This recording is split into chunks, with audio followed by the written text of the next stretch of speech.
எத்தனையோ வகையான தண்ணி சட்னி பார்த்துருப்பீங்க.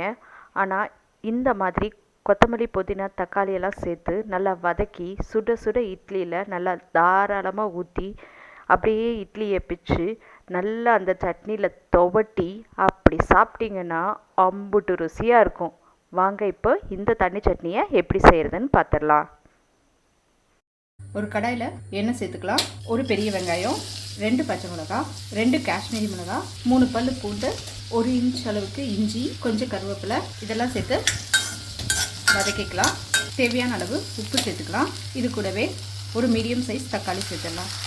தக்காளி நல்லா வதங்குற அளவுக்கு வதக்கி விட்டுக்கோங்க. இப்போ பார்த்தீங்கன்னா தக்காளி நல்லா வதங்கிடுச்சு. இந்த ஸ்டேஜில் 1 ஸ்பூன் அளவுக்கு வறுத்த வேர்க்கடலை, ஒரு 2 ஸ்பூன் அளவுக்கு தேங்காய் சீல், புளி, ஒரு 1/4 ஸ்பூன் அளவுக்கு வெல்லம். ரொம்ப வதக்கணும்னு அவசியம் இல்லை. ஜஸ்ட் ஒரு பெரட்டி விட்டுட்டு 1 கப் அளவுக்கு புதினா எடுத்திருக்கேன். தண்டோட கொஞ்சம் கொத்தமல்லி சேர்த்துருக்கேன். சேர்த்துட்டு சும்மா ஒரு பெரட்டினா போதும். இது ஆறினோடனே மிக்ஸி ஜாரில் சேர்த்து அரைச்சிடலாம். நம்ம வதக்கி வச்சுருக்கிறது எல்லாத்தையும் மிக்ஸி ஜாரில் சேர்த்துடலாம். இப்போ சட்னி அரைச்சி எடுத்துகிட்டு வந்தாச்சு. சட்னி பார்த்திங்கன்னா ரொம்ப நைஸாக அரைக்கக்கூடாது.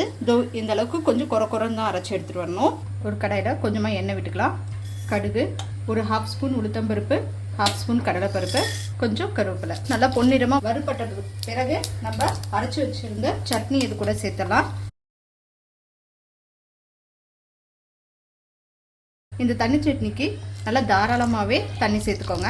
அவ்வளோதான், நமக்கு அருமையான சட்னி ரெடி ஆகிடுச்சு.